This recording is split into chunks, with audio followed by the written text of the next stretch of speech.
Ang ATI po ay lead agency for extension and training ng Department of Agriculture. We make sure na may sapat na competency-based training programs for our farmer leaders, extension workers, ang ating mga learning site operators at mga extension service providers. Sila po kasi ang ating mga partners sa pagsasanay sa ating mga magsasaka at mangingisda. We make this possible sa tulong ng ating mga regional training centers across the country, ang International Training Center for Pig Husbandry at ang ating mga dibisyon at units din dito sa Central Office. Kaagapay din natin sa pagsasanay ang mahigit 1,700 learning sites for agriculture and extension service provider, kasama na ang regional field offices, mga local government units, farmers, cooperatives and associations, at iba pang private and public institutions. Ang ATI bilang catalyst ng agriculture and fishery extension ay sumusuporta rin sa digitalization ng bansa, particularly sa agriculture. Naniniwala kami na sa pamamagitan nito, mas maraming oportunidad ang ating mga magsasaka at mangingisda para mapataas ang kanilang ani at kita at mapababa rin ang kanilang mga gastusin sa kanilang produksyon. Naniniwala rin ang Agricultural Training Institute sa papel ng mga kabataan bilang mga makabagong magsasaka, mangingisda at agri-entrepreneurs. In partnership with the private and public organizations, may mga programa rin tayo para sa educational assistance at scholarships. May internship programs din sa loob at labas ng bansa. May mga offer din ang Agricultural Training Institute na grants para sa mga extension workers, and we are pushing for the accreditation in terms of granting continuing professional development ng ating mga agricultural extension workers or CPD points with the Professional Regulatory Commission. As ATI geared towards a competitive and prosperous agriculture and fishery sector, we continue our thrust on innovation and collaboration para maging mas maunlad ang ating mga magsasaka at mangingisda.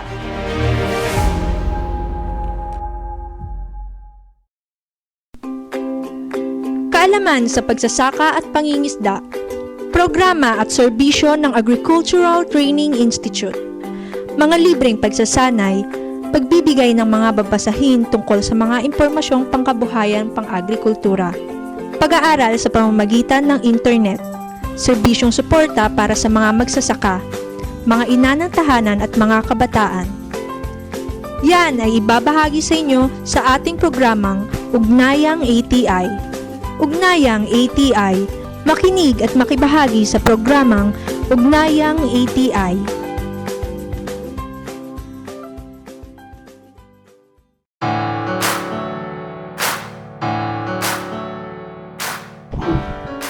Isang mapagpalang bagong taon kay ATI.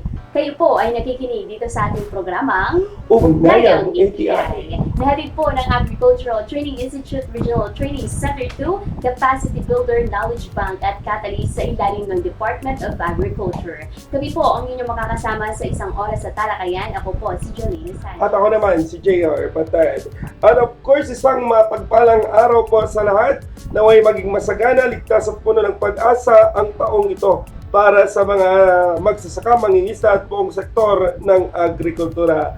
Magandang araw rin po sa lahat ng ating masisipag na magsasaka, extension workers, kababaihan sa agrikultura at sa lahat ng ating mga tagapakinig at manonood na patuloy na suporta sa ating sektor ng agrikultura. Naway mapuno po ang saya, pag-asa at masaganang ani ang inyong taon. Okay, at binabati na rin po natin ang ating po mga partners mula dyan po sa BAR FO2 na pinamumunahan po ng ating Regional Executive Director Rosemary G. Aquino, ang ating mga state universities and colleges, mga partners po natin from the Provincial Agriculture Offices, from the provinces of Cagayan, Isabela, Nueva Vizcaya, Quirino, and Batanes, ang mga Municipal and City Agriculture Office, at dito po sa mga kapamilya natin sa ATI Region 2 na pinamumunahan ng ating full-fledged Center Director Dr. Gladys Maria Velasquez. Saludong-saludo rin po kami sa lahat ng mga magsasaka, mangingisda, mga kaagapay natin na learning sites, cooperators, magsasaka syentista, local farmer technicians sa buong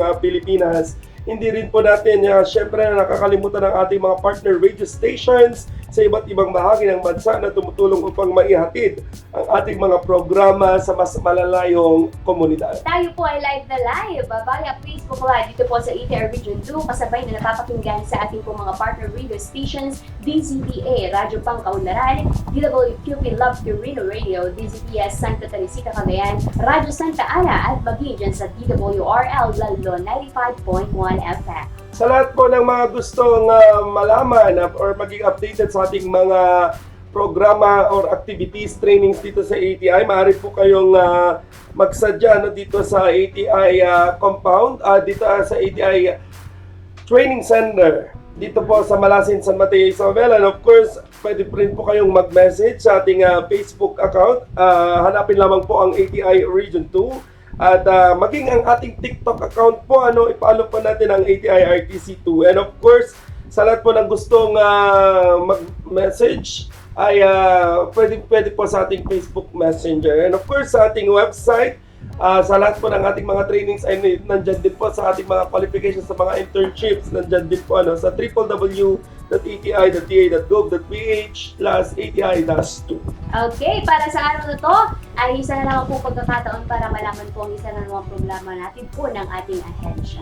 Makasama po natin ngayon sa ating studio si Engineer Freya Domingo, Agriculturist 2 at alternate focal person ng Coconut Farmers Industry Development Plan dito sa ATI Region 2 upang alamin ang patungkol sa Youth Internship Program for Children of Coconut Farmers Batch 2. Kaya naman po kayo po ay manatiling tumutok lamang dito sa ating programa. Ihanda ang inyong mga tanong, makinig ng mabuti dahil magsisimula na ang ating talakayan. Kaya patuloy na makinig dito po sa ating programa Ugnayang ATI. Masagana, matatag at progresibong industriya. Ito ang inaasam para sa mga magsasaka ng niyog sa bansa. Sa ilalim ng Coconut Farmers and Industry Development Plan o CFIDP, kayang-kaya! Iba't ibang programa ang nakalaan para sa mga magniniyog. Kasama na rito ang health and medical, scholarships, crop insurance, credit at marketing assistance. Mayroong ding training, access sa iba't ibang pasilidad at mga serbisyo para sa mga samahan at kooperatiba. Magtungo lang sa pinakamalapit na opisina ng Philippine Coconut Authority sa inyong lugar upang magpatala sa National Coconut Farmers Registry System o NCFRS. Sabay-sabay tayong umasenso sa pagniniyog. Maging masagana, matatag at progresibo. Kasama ang Department of Agriculture, Agricultural Training Institute, Philippine Coconut Authority at ang CFIDP.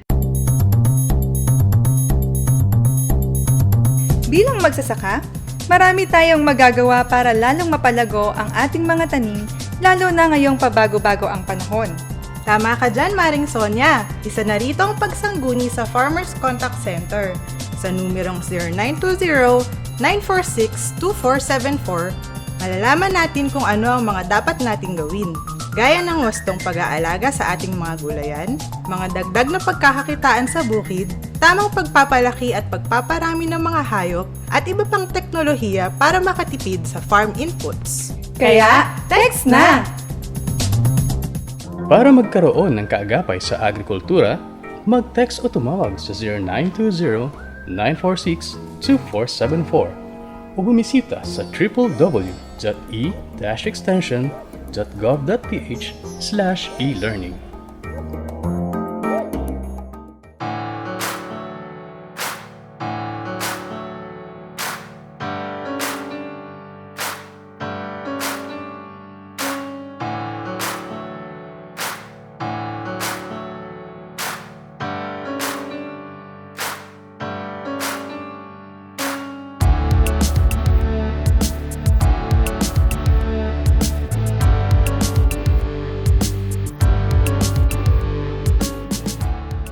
Kami po ay muling nagbabalik dito pa rin sa ating programang Ugnayang ATI. Kami pa rin po ang inyong nakakasama ko si JR Batad. Ako naman po si Jolina Sanchez. At syempre, tulad ng naipangako po natin kanina, ay makakasama po natin si Engineer Freya Domingo, ang Agriculturist 2 ng Region 2, ATI Region 2, and of course, ang alternate focal person ng CFIDP. Ang inyong pagbati, ma'am, magandang araw po sa inyong lahat.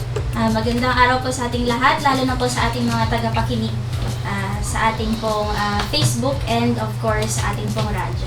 Okay, so actually, binabati rin po namin kayo ng manigong bagong taon, Engineer Freya. Panibagong taon na naman po ang ating kakaharapin ngayong 2026. So, Engineer Freya, welcome back sa ating programa ngayong taong 2026.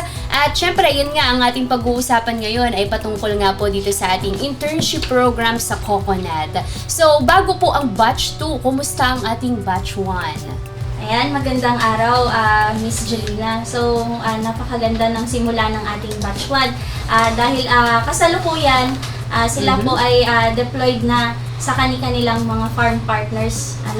Nagsimula sila noong December 3 sa kanilang deployment matapos lamang ang MOA signing noong December 2 ay dineploy natin sila kaagad at kasalukuyan na silang nagpa-participate sa iba't ibang aktibidades sa kanilang mga farm partners. Ayan. So, okay na okay ang simula ng ating pong batch 1. Okay, so good to know, Engineer Freya, dahil syempre madaming mga nagdaang mga programa ang ATI last year at masaya kaming malaman na itong ating batch 1 ay patuloy na ginagawa yung kanilang gampanin sa kanilang mga farm partners. At ngayon nga, partner, ay pupunta na tayo sa batch 2. Ayan. So excited tayo mga kaibigan at sa mga nanonood sa atin, lalong-lalo na sa mga interesado na mga anak ng mga farmer. Kay ma'am, so maaari po ba ninyong ilahad, ma'am, ang mga pangkalatang layunin po ng youth internship program po na ito para naman po sa ating batch 2? Okay po, so ang layunin po ng ating pong internship program ay upang i-empower at palakasin ang kakayahan ng mga kabataan na maging coconut producers and agripreneurs at makahikayat pa ng mas marami pang kabataan na makilahok sa pagpapalawig po ng ating coconut industry dito po sa ating rehiyon. At ang ating pong programang ito ay naglalaman ng 21 months na internship program kung saan 9 months na on-farm internship ang ating pong mga kabataan at after 9 months ay sila naman ay uuwi sa kanilang kanya-kanyang areas para naman sa 12 months implementation ng kanilang business enterprise proposal.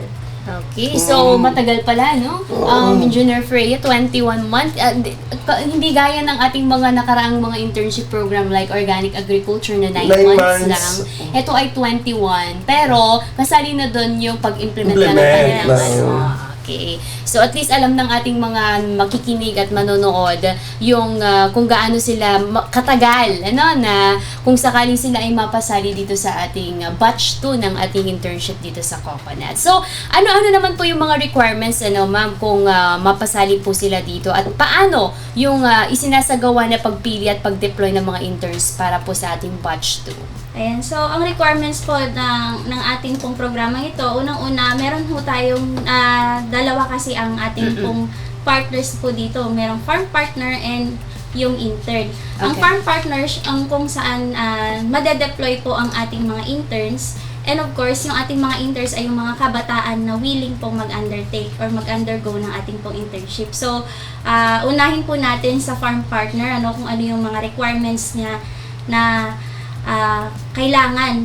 para na maging farm partner sila. So, unang-una pong criteria ho natin, it must be, or yung farm partner ho natin must be farm operator or owner, or ito po ay preferably po coconut-based learning site. And of course, ikalawa, yung kanilang farm po ay operational for at least 1 year. And of course, yung farm activities po ng kanilang farm ay kasali na po yung value chain which is yung production, value-adding processing, marketing, under sa na kasama doon ang ating pong coconut commodity. And of course, meron pong accommodation for at least 2 interns. And meron din pong basic farm tools and equipments na nandoon na sa farm na magagamit ng ating pong mga interns. And of course, willing pong mag-provide si farm partner ng pagkain and accommodation ng libre para sa ating pong mga interns kung sakali pong sila ay magiging farm partner. And of course, isa pa pong criteria natin is meron pong internship program plan or plano ang ating mga farm partner kung ano yung mga gagawing aktibidades ng interns doon sa kanilang farm sa loob ng 9 na buwan. And of course, meron ding good community standing record ang ating farm partner, and yung kanyang farm area ay hindi po parte ng conflict zone. Okay. So kung kunin po natin, linawin po natin yung conflict zone, ma'am, ano? Paano mailalarawan yung conflict zone, kumbaga? So, ito pong conflict zone is to ensure lang yung safetyness ng ating pong mga interns sa loob ng 9 na buwan na titira sila doon sa farm. Kung kaya't nire-require po natin yung certification from PNP office na yung area is not part of conflict areas. Okay. At least alam ng mga magulang na safe yung anak nila, at syempre magiging panatag yung kanilang kalooban na i-allow yung kanilang mga anak na magstay doon mismo sa farm. So, lalo-lalo na, partner, kung meron tayong mga strict parents, ano, kumbaga, syempre, mahirap naman na magpaalam yung anak nila na hindi sila safe sa kanilang pupuntahan at mahihiwalay sila ng 9 months. Lalo na sa ating mga nanay, Yes. sila minsan ang medyo may pagka-stricto sa mga ganyang bagay. Okay. So, ma'am, ano naman po yung mga documentary requirements po na kailangan po ng ating mga farmer partners? Si farm partner, ang kanyang kailangan na i-provide, of course, kung siya po ay learning site, kailangan ho niya ng learning site certificate. Okay. And of course, meron siyang farm journal and financial statement sa loob ng 1 taon na doon natin makikita kasi kung operational yung farm within a year.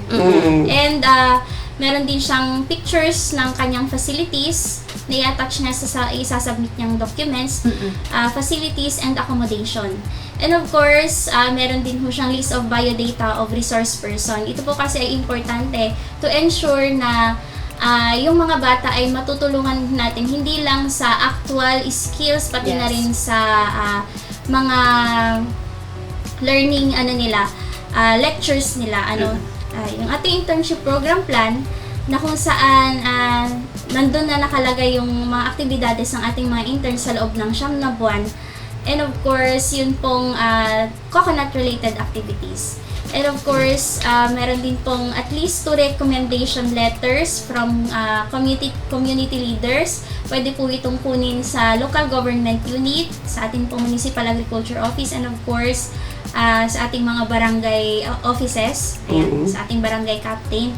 And another is, yun pong certification from PNP offices. Ito pong yung area niya ay hindi part ng conflict zone. And of course, kailangan din ho syempre yung letter of intent po ni farm partner na siya ay interesado na makilahok sa ating pong internship program. And of course, meron siyang accomplished na application form with, of course, bank details na rin, preferably po land bank, para at least ready na siya in case magkaroon at mag-start tayo sa internship. Okay. So, napag-usapan na natin yung land bank, ano. So, kumbaga, syempre, ano kayang makukuha ng ating farm partners kung sakalang benefits nila, kasi papasok yung mga interns po natin at tuturuan po nila, may libreng accommodation and foods. Paano po naman po yung benefits ng ating mga farm partners? Ayan, since nasabi na rin natin ano yung land bank account, dun po kasi papasok yung tinatawag po nating mentoring fee, kung saan makaka-receive po si farm partner ng 5,000 pesos per intern na mentoring fee. Okay. Habang siya, every month po yan, habang sila ay nag-stay sa kanilang farm. Okay. So, at least ay, kumbaga, hindi na lang nakakatulong din yung mga interns na magtatrabaho sa kanila ng libre. Oo. At yun nga, may makukuha din silang mentoring fee. Maganda yun, partner.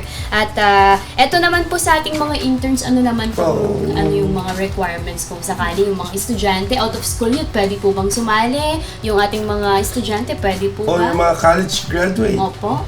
Okay, sa interns naman po, ito naman po yung qualifications po natin. Must be a natural-born Filipino, of course.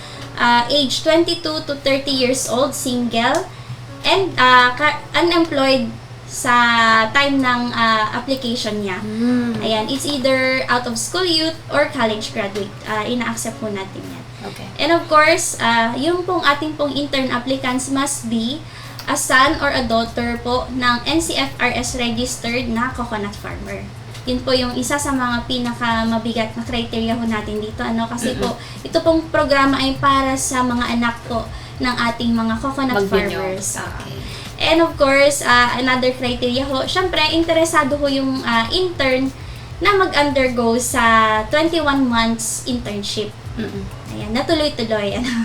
Yes. And of course, physically and mentally fit ang ating pong intern. And of course, another criteria ho natin ay may good community standing. And meron din ho siyang plano or itong tinatawag nating simplified business plan kung saan may plano siyang project after ng kanyang, during her or his internship program. Okay. And ang mga requirements naman or documentary requirements na kailangan i-submit ng ating pong mga applicants ay ang valid government ID, photocopy ng valid government ID, and certification from PCA na sila ay anak or anak ng coconut farmer. And of course, kailangan din ho natin yung notarized sworn statement as proof na willing siyang mag-undergo ng 21 months internship. And of course, medical certificate na nag-i-indicate po na fit to work po yung ating pong interns. So, ang mga kailangan ho natin dyan na medical ay yung drug test, x-ray, Hep B test, urinalysis, fecalysis, pregnancy test kung babae yung ating applicant, and yung ECG. Ayan. And two recommendation letters din po from a community leader. It's either from the LGU and the barangay captain. And of course, business enterprise proposal. Kung ano yung proposed project nila if in case na mapalad silang magiging intern. And of course, bank account din, land bank account, dahil ang ating pong mga interns ay makaka-receive po sila ng stipend allowance sa loob ng 9 months na worth 5,000 per month. Ayan. And certificate of related trainings or agriculture-related trainings po. Ayan. And another po na ating pong documentary requirements ay ito pong certification of no overdue. It's either from the Department of Agriculture or from ATI na sinisigurado lang natin na wala siyang previous obligations sa mga government institutions bago siya mag-undergo sa ating pong internship. And another is proof of land for the establishment ho ng kanilang project. Ayan. So, kailangan na natin dito, it's either land title or certification of land availability or use of rock. If in case yun po ay pahiram or nirerentahan. Ayan. And, syempre, kanilang application form. So, yun po ang kanilang kailangang i-submit na documentary requirements. Okay po. Ma'am, tanong ko lang po, kasi minsan ang daming nagtatanong doon sa part Facebook na page. single o sa ating sa messenger, kung ano ba yung single na yun. Kasi may mga nagtatanong, pwede daw ba yung may live-in partner or single. Kasi single pa, hindi pa siya ikinasal. Pero may kinakasama na sila, may mga anak na sila. So, pwede ba pa po ba yung mga ganun, ma'am, na okay pa naman yung age nila, yung limit ay sakto pa rin. Kaso nga lang, yun nga, may mga nakakasama na sila. Okay, so gaya nga ng ating pong internship program sa Organic Agriculture, ito po ay single. Ibig sabihin, Walang sabit. walang sabit. Walang kinakasama. Walang kinakasama. O single po siya at the time of Walang internship. Walang Okay. So at least malinawan tayo dito sa part na yun, engineer, kasi talagang confusing din yung dun sa bit na kapag nabasa po nila yun. Kasi syempre alam naman po natin, yung ating pong mga interested applicants ay talagang gustong makuha itong internship na to. Lalo't sinabi nyo po ay meron po silang stipend na 5,000 pesos per month. Paano po yung project nila, ma'am? Kasi nakuha dito, nasabi po ninyo kanina na kailangan is yung land or lupa na pagtatayuhan ng project is either sa kanila or meron po silang maipapakita na nilalantahan po nila yung lupa. So, meron po silang makukuha after the internship. At magkano po? After 9 months kasi, meron yung 12 months implementation ng kanilang project. So, makaka-receive po sila ng 150,000 pesos na startup capital kung saan yun yung gagamitin nila to establish their business. Okay. So, any other, kahit anong commodity po yun, ma'am, okay lang po.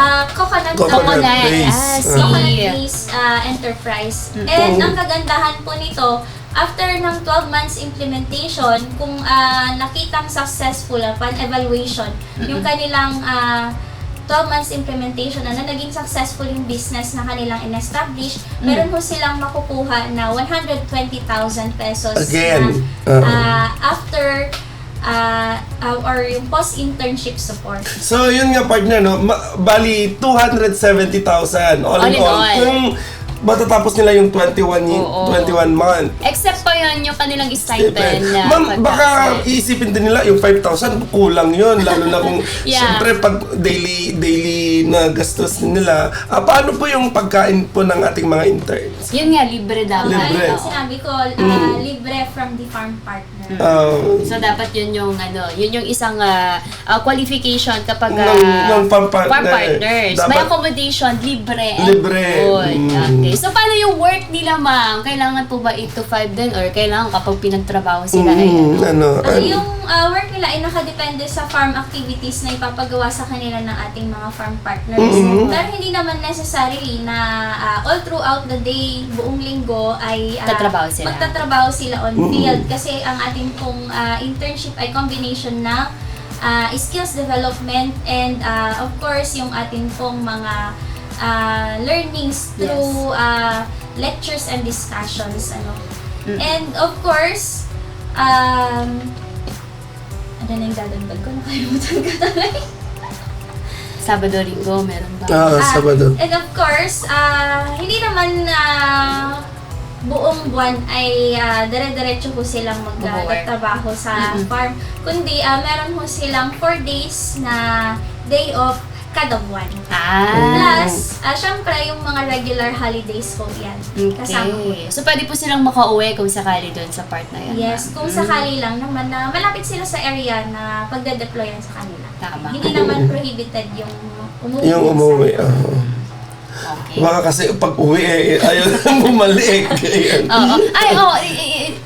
Sa part po na yun, ma'am, paano kapag hindi niya na natuloy? Ano yung kasi nakauwi na. Ano yung consequence? Na homesick. Mag-withdraw yung ating pong intern. Of course, magkakaroon pa yan ng sasubmit siya ng letter for withdrawal ng kanyang internship. And lahat ng na-receive niya from ATI na mula nung nag-start siya sa internship hanggang sa araw ng withdrawal niya, ibabalik po niya yung ating pong, yung kanyang na-receive cash or yung mga allowances or yung ating pong startup capital. Okay. Ma'am, paano po yung kung sakali talagang may valid reason yung isang intern na hindi na niya kaya gustong ituloy or may siguro mga family problem or sa kanyang health. Ano po yung mga valid reasons na mayroon po tinatanggap po natin? So, ang tinatanggap po natin na valid reason for termination ng kanilang pong internship, of course, kung unang-una yung poor health, certified by the physician, hindi na talaga siya pwedeng mag-undergo sa internship because of the health. And of course, kung yung ating pong intern ay nagkaroon ng mental illness during his or her internship. And of course, other justifiable grounds, ayan, yung disability during the internship.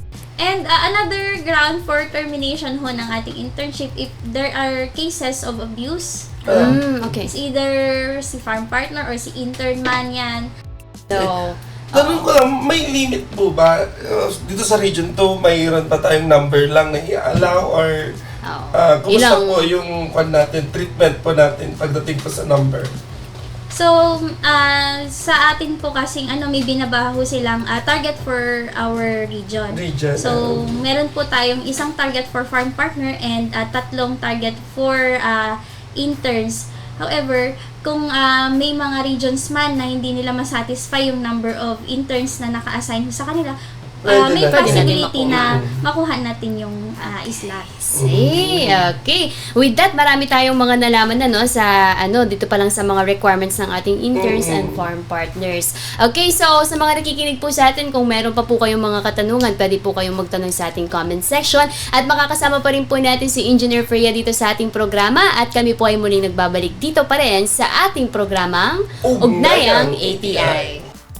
Kung ikaw ay magsasaka ng niyog, maraming paraan para maging masagana, matatag at progresibo ang iyong negosyo. Gumamit ng rehistradong hybrid coconut seedlings at mag-intercrop ng kape o kakao sa sakahan. Pwede ring magkaroon ng manukan, kambingan, bakahan o babuyan sa iyong niyugan. Alamin lang ang iba't ibang produkto na pwedeng gawin gamit ang niyog. Lahat ng ito posible sa ilalim ng Coconut Farmers and Industry Development Plan o CFI-DP. Magtungo sa pinakamalapit na opisina ng Philippine Coconut Authority sa inyong lugar upang magpatala sa National Coconut Farmers Registry System o NCFRS. Sabay-sabay tayong umasenso sa pagniniyog. Kasama ang Department of Agriculture, Agricultural Training Institute, Philippine Coconut Authority at ang CFI-DP. Sa mga nais pong matuto ng libre sa iba't ibang teknolohiya sa agrikultura, maaari kayong mag-log on at mag-enroll sa aming e-learning portal www.elearn.extension.gov.ph. Marami po tayong online courses na pwedeng pagpilian. Muli, libre po ito. Wala itong bayad. At hindi lang yan. Kapag natapos mo ang bawat kurso, ay magkakaroon ka ng e-certificate. Kailangan lamang tapusin ang buong kurso upang makakuha nito. Dito sa e-learning portal ay maaari kayong mag-aral in any place at your own pace. Para sa karagdagang kaalaman, magpadala ng mensahe sa ETI Region 2 Facebook page o mag-text sa Farmers Contact Center 0920-946-2474. Ang African swine fever ay lubhang nakakahawa at nakamamatay sa mga baboy. Malaki ang epekto nito sa food safety at ekonomiya. Kaya't habang wala pang aprobadong bakuna o gamot, mag-report agad sa lokal na pamahalaan kung magkasakit ang alagang baboy. Bisitahin ang Bantay ASF sa Barangay Facebook page para sa karagdagang impormasyon. Let's be aware, be secure, be ASF free.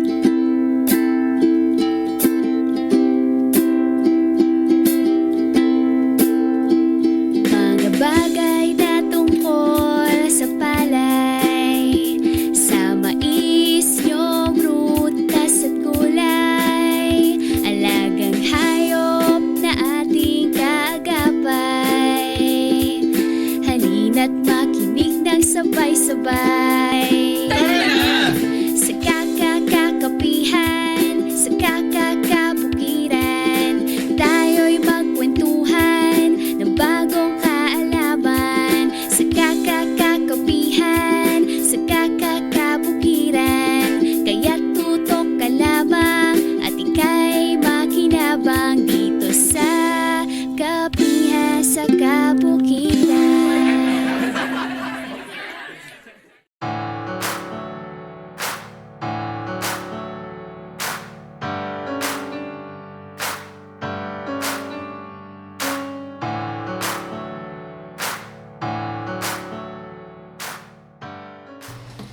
At kami pa rin po ngayon nagbabalik dito sa ating programang Ugnayang ATI. At para po sa mga late tuners po natin, kasama pa rin po natin si Engineer Freya Domingo para pag-usapan partner ang internship ng CFIDP. Okay. Ayan. So ma'am, ipagpatuloy po natin yung ating kwentuhan kanina. So sa inyong obserbasyon po, ano yung mga pangunahing kaalaman at kasanayang natutuhan po ng mga interns po natin mula po dito sa programa po na ito? And so, sa kasalukuyang batch, yung batchman natin, as I observe, ang kanila pong learning ay very diversified. So, ang pangunahing natututunan ho ng ating pong mga interns, of course, yung coconut production technologies, kung itinuturo kung saan po yung proper na pag-aalaga sa ating pong coconut trees, para mas maging produktibo po siya sa tamang pagtatanim, pag-fertilize, at proper harvesting. Okay. And of course, yung mga coconut integration technologies ho natin. So, ang naman ho natin ng mga coconut farms ay integrated and diversified farm, na kung saan may mga animals and crops din ho sila na tinatanim within the coconut area. So, meron ho tayo dyan. Yung pong kasalukuyan nating farm partner sa Sanchez Mira, Cagayan ay meron ho siyang coconut and cacao integration, and of course, livestock integration. And meron din ho siyang processing, kung saan nagpaproseso ho sila ng coconut peat and coconut coir. Ayan. And of course, kasali na din dyan, ini-involve din nila ang ating mga interns sa aktibidades ng mga ng cooperative sa Sanchez Mira. So, yun po yung mga engagement ho ng ating pong mga interns. And ganun din ho sa Lallo, yung isang farm partner natin sa Lallo, Cagayan, na kung saan yun namang mga production technologies integrated sa coconut, vegetable, fruits, ayan, ang kaniyang tinuturo naman sa kanyang mga interns. And of course, hindi lang ho sa production technologies ang natututunan ng ating pong mga interns, ganun na rin ho yung sa marketing aspect, kung saan nagbebenta rin ho ang ating mga interns ng iba't ibang produkto. Natututunan nila na mag-market ng product within doon sa kanilang farm partner assigned. And of course, hindi lang doon sa mga ganong aspeto, natuturuan din ng ating mga interns sa right attitude, ayan. And of course, yung disiplina sa farming and sa business. So, tinuturo din yan kasi hindi lang sa lecture natin natututunan yung mga ganong bagay, kundi pati na rin kasi kasama nila sa actual yung kanilang farm partner. And ayun nga, nababago yung perspective ho ng ating mga interns na ang coconut farming is not just a farming but a business. Alright. Magbalikan ko lang kanina, yung bang plan nila, yung simplified plan, business plan nila, gagawin na nila ngayon or after ng kanilang 9 months? Kasi paano kung yung busy sila. Oo, at saka yung bang farm partner at saka yung intern ay tinuturuan niya doon sa kanyang Business plano. plan Kasi na. baka hindi niya matututunan yung sa 9 months na yon yung kanyang plano. Hindi niya na project. matututukan. Oo, hindi niya Okay. matututukan yung kanyang business, ma'am. Paano po yung system po dito, ma'am? Actually, yung ating pong business plan ay depende sa interest ng bata na i-venture. Kaya nga po, meron tayong tinatawag na cross-matching during the evaluation ng ating pong screening committee para ika-cross-match kung saan na aayon yung intern natin based doon sa kanyang business enterprise na gustong i-venture. Ayun po yung isa sa mga paraan natin para ma-match talaga sa farm kung saan ida-deploy yung ating pong mga interns. And yun nga po yung kagandahan, kaya meron tayong farm partner na match doon sa gustong business para matutukan or maturuan na ng ating farm partner yung bata para sa kanyang business enterprise na gustong gawin. Okay. So, katulungan niya, Kasi baka Etong mag-aalangan farm yung mga partner. mag-apply na Yes. baka mapunta ako sa farm na hindi ako Yun yung gusto matuturuan, ko. yung skill na gusto ko. Tsaka itong internship naman is basically learning by doing. Yung isa sa mga ini-introduce natin dito para sa ganun ma-internalize talaga ng ating mga interns yung mga dapat nilang gawin para mapalago yung farm business na gusto nilang eventually. Okay. So, at least nagkaintindihan tayo dito sa part na to. Para, syempre, alam naman po natin na mahirap pagsabayin ang pagtatrabaho sa pag-aaral at sa paggawa ng business plan para magkaroon sila ng idea kung paano nila putol-putulin yung kanilang time at paano makatutulong pa yung kanilang farm partners dun sa kanilang i-venture na business plan. Okay? Ano naman po yung naging contribution ng programang ito sa pagpapalakas ng interes ng kabataan sa agrikultura, particular na po sa Nyugan, engineer? Since ito po ay bagong programa pa lamang, so nakikita natin na contribution nito or impact nito sa atin ay ito yung isa sa mga magiging daan upang makita ng kabataan na ang coconut farming ay bilang isang makalbuluhang kabuhayan at potensyal na pagkakakitaan. So, yun. Okay. At tawag dito, pwede po nating balikan yung kanina kasi syempre nakamusta na po natin yung batch 1 po natin. Ilan po yung mga interns po natin? Ayun, pasensya nakalimutan kong banggitin. Pero meron po tayong kasalukuyan na 2 farm partner at meron tayong 4 na interns na kasalukuyang nasa deployment. Okay. Asan sila ngayon, ma'am? Yung mga 4 na yan? Actually, tig-2 sila. Yung 2 intern natin from Angadanang Isabela ay nakadeploy ngayon sa Sanchez Mira, Cagayan sa Rancho Ramiro. Ang ating pong learning site doon, coconut-based learning site. At ang 2 naman from Lallo ay nakadeploy sa Invierno Lucky Integrated Farm. Sa Lallo, Cagayan din. Alright, so yun yung ating naging talakayan sa sa ating youth internship program for children at we hope na maraming sumali. So ano po yung mensahe niyo naman po sa mga gustong sumali na farm partners po natin at farmer interns? And so hinihikayat ko po ang mga tagapakinig, lalo na po ang ating pong mga coconut farmers na ipamalita po itong bagong programa ho natin. At makatulong po na maitaas ang antas ng kabuhayan ng ating mga coconut farmers at ipamulat sa ating mga kabataan na isa sila sa pinakamalaking bahagi na nang ninanais nating pag-unlad sa larangan ng agrikultura, particular na ho sa industriya ng niyog. And ini-encourage ko kayo na subukang mag-apply at mag-apply upang sa ganun ay masubukan natin na maganda ang kagandahan nitong ating pong internship program. Okay, baka may din po kayong gustong batiin, ma'am, bago tayo magtapos sa ating i-shout out yung ating mga interns. Yes, at mga farm partners. So binabati ko po ang si Sir Jeffrey Ramiro, ang ating pong farm partner from Rancho Ramiro, Sanchez Mira, Cagayan. Hello sir. Binabati ko rin po si Sir Erwin Invierno ng Invierno Lucky Integrated Farm sa Lallo, Cagayan, ang ating pong farm partner na nandun. At ang ating pong mga 4 na interns, si Mark Jan, si Jonathan, and of course si Rico Jan at saka si Marlon. Ayan. Hello mga ading. Ayan, we hope na marami na kayong natutunan sa loob ng magdadalawang buwan na pag-i-stay nyo sa inyong So, farm 19 partner. months na lang.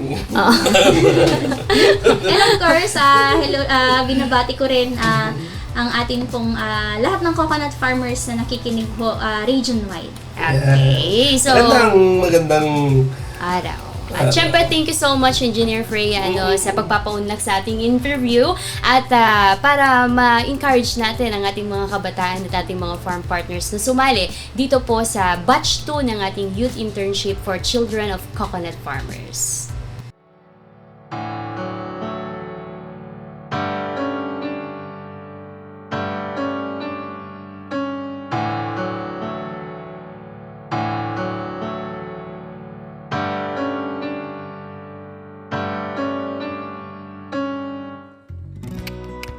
Hindi ko na alam ang gagawin ko.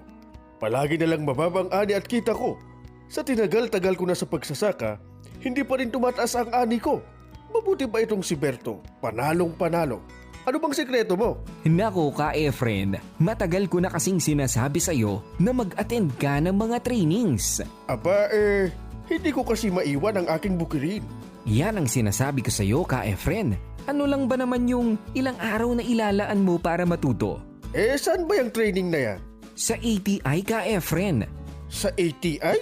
Oo ka Efren. Sa Agricultural Training Institute, isang ahensya ng DA o Department of Agriculture upang maipaabot ang tulong para sa ating mga magsasaka.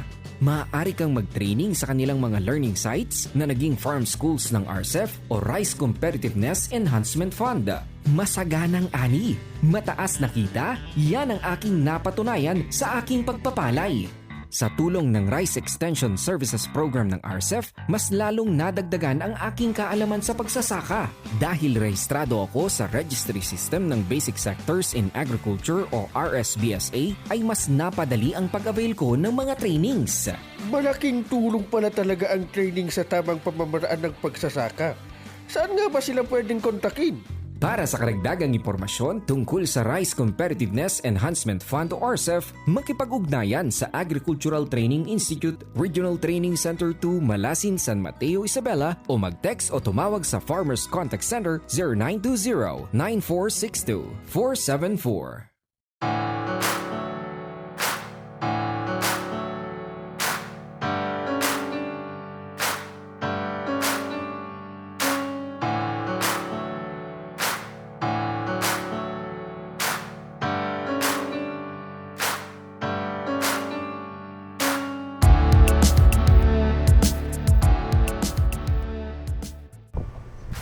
At ating pong nalaman sa pamamagitan po ni Engineer Freya Domingo, Agriculturist 2 at alternate focal person ng CFIDP dito po sa ATI Region 2 ang patungkol sa ating pong youth internship program para sa ating coconut farmers or children for coconut farmers batch 2.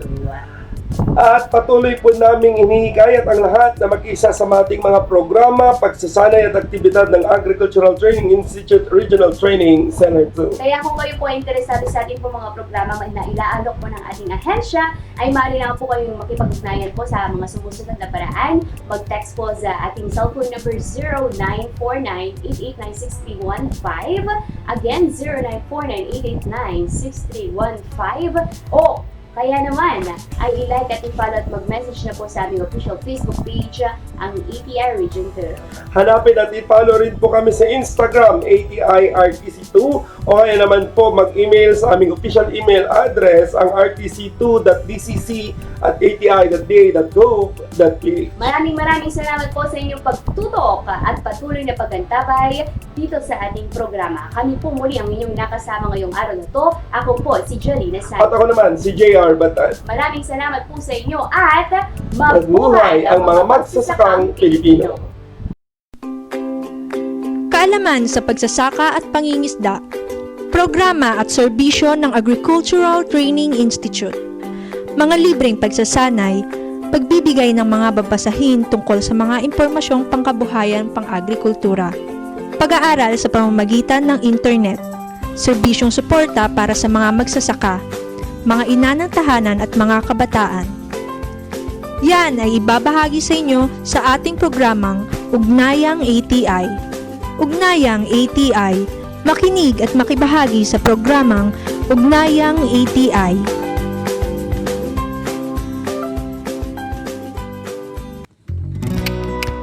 Hindi ko na alam ang gagawin ko. Palagi na lang mababang ani at kita ko. Sa tinagal-tagal ko na sa pagsasaka, hindi pa rin tumataas ang ani ko. Mabuti ba itong si Berto? Panalong-panalo. Ano bang sekreto mo? Nako ka Efren, matagal ko na kasing sinasabi sa'yo na mag-attend ka ng mga trainings. Aba hindi ko kasi maiwan ang aking bukirin. Yan ang sinasabi ko sa'yo ka Efren. Ano lang ba naman yung ilang araw na ilalaan mo para matuto? Saan ba yung training na yan? Sa ATI ka Efren. Sa ATI? Oo ka Efren. Sa Agricultural Training Institute, isang ahensya ng DA o Department of Agriculture upang maipaabot ang tulong para sa ating mga magsasaka. Maaari kang mag-training sa kanilang mga learning sites na naging farm schools ng RCEF o Rice Competitiveness Enhancement Fund. Masaganang ani, mataas na kita, yan ang aking napatunayan sa aking pagpapalay. Sa tulong ng Rice Extension Services Program ng RCEF, mas lalong nadagdagan ang aking kaalaman sa pagsasaka. Dahil rehistrado ako sa Registry System ng Basic Sectors in Agriculture o RSBSA, ay mas napadali ang pag-avail ko ng mga trainings. Malaking tulong pala talaga ang training sa tamang pamamaraan ng pagsasaka. Saan nga ba sila pwedeng kontakin? Para sa karagdagang impormasyon tungkol sa Rice Competitiveness Enhancement Fund o RCEF, makipag-ugnayan sa Agricultural Training Institute, Regional Training Center 2, Malasin, San Mateo, Isabela o mag-text o tumawag sa Farmers Contact Center 0920-9462-474. Paghahatid ng impormasyon at teknolohiya sa pamamagitan ng pagkasanay, pagbibigay ng mga babasahin o video, pag-aaral sa pamamagitan ng kursong pang-agrikultura sa internet, pagbibigay ng suporta sa paggawa ng learning site, scholarship, suportang pangkabuhayan. Ilang lamang yan sa serbisyong inihahatid ng Agriculture Training Institute, Regional Training Center, Region 2. Agricultural Training Institute, Regional Training Center Region 2, nagsisilbing bisig ng kagawaran ng pagsasaka sa pagsasanay at extension sa ating mga extension workers, magsasaka, kababaihan at mga kabataan. Para sa karagdagang impormasyon, makipag-ugnayan lamang sa aming opisina sa Malasin, San Mateo at Isabela State University Compound, Garita, Cabagan, Isabela. Isang paalala mula sa Agriculture Training Institute, Regional Training Center Region 2 at ng himpilang ito.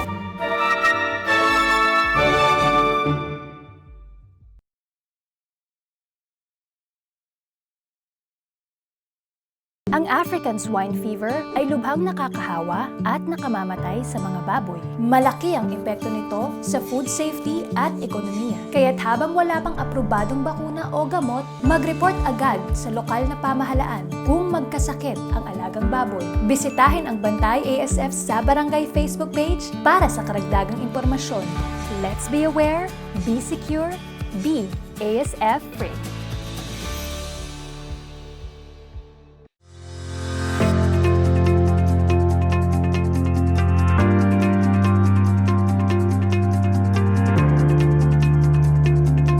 Bilang catalyst, capacity builder, and knowledge bank ng agriculture and fishery extension sa ating bansa. The Agricultural Training Institute offers various programs to support our mission and vision for the agriculture and fishery sector. We explore various areas of collaboration and partnership for agricultural extension initiatives para ma-maximize ng ating mga magsasaka at mangingisda ang mga serbisyong nakadesenyo para iangat ang kanilang pamumuhay. Mayroon kaming extension programs and projects gaya ng assistance sa establishment ng community gardens, skills development, training of trainers from the national down to the farmer level, provision of grants to extension service providers at iba pang serbisyo. We believe na lahat ng ito will empower the rural-based organizations and stakeholders under the National Urban and Peri-Urban Agriculture Program and the Coconut Farmers and Industry Development Plan or CFIDP. Lahat ng ito ay in partnership with the Bureau of Plant Industry, Bureau of Animal Industry, Bureau of Fisheries and Aquatic Resources, Bureau of Agriculture and Fisheries Engineering, Bureau of Soils and Water Management, National Organic Agriculture Program, and the Philippine Coconut Authority. Our centers, strategically located all over the country, also offer a more specific and comprehensive competency-based training programs on banner commodity programs such as rice, corn, organic agriculture, livestock and poultry, and high-value crops. Mayroon ding skills training on product processing, labeling, and marketing. We also offer season-long training of trainers. Hindi rin mawawala ang mga pagsasanay on good agricultural practices, farm and fisheries clustering, pest and diseases, and nutrient management. Aside from this, meron din silang distance learning sessions, webinars, school on the air programs, at iba pang online trainings para sa ating mga farmer leaders at extension workers. Hindi rin mawawala ang aming mga programa para sa ating mga kabataan bilang mga next generations of modern farmers, fishers, and agri-entrepreneurs. Ang ATI din ay may international exchange programs sa Taiwan at Japan. The Young Filipino Farm Leaders Training Program. Ito ay in partnership, of course, with the respective ministries of agriculture ng dalawang bansa and the Manila Economic and Cultural Office. We also have National Youth Program gaya ng Easy Agri Scholarship Grants para sa mga anak ng ating maliliit na magsasaka at mangingisda na interesadong kumuha ng agriculture courses sa ating mga partner state colleges and universities. Mayroon din tayong scholarship grants on organic farming. Ito ay highly specialized internship program na nagbibigay ng startup support at mentoring para sa ating mga kabataang nais mag-venture sa organic farming. The Office of Senator Grace Poe also partners with us para sa Binhi ng Pag-asa program. Layunin ng programang ito na gawing competent agripreneurs ang ating mga kabataan at the community level. We also provide access to up-to-date information and knowledge on agriculture and fisheries through knowledge products and interventions in multimedia and digital format in partnership with different government agencies, private sector, NGOs, and academic institutions. We have the AgriConnect program, AgriKids, AgriTalk, Digital Farmers Program, School on the Air, and the Techno Gabay program and the Rice Crop Manager. We also provide electronic extension services, particularly e-learning courses on different agriculture and fisheries technologies, and the Farmers Contact Center, serving as the Department of Agriculture's alternative help desk and customer support in accessing the e-learning website. Mayroon din kaming extension grants through the Agriculture and Fisheries Extension Grant System. We give means for funding support sa ating mga extension service providers para makapag-offer sila ng comprehensive training and other complementary extension services para sa ating mga beneficiaries, partners, and stakeholders. We have research grant for e-extension and knowledge products, grant for extension research and policy studies, grant for innovation studies, grants for production of knowledge products among extension service providers, at grant for training and other training-related projects. Also, the Agricultural Training Institute believes of the private sector in providing need-based and location-specific extension services para lalong iangat ang antas ng pagsasaka at pangisdaan. With this, we accredit and certify learning sites for agriculture at mga private agricultural and fishery extension service providers, especially in areas that are resource-rich pero less developed.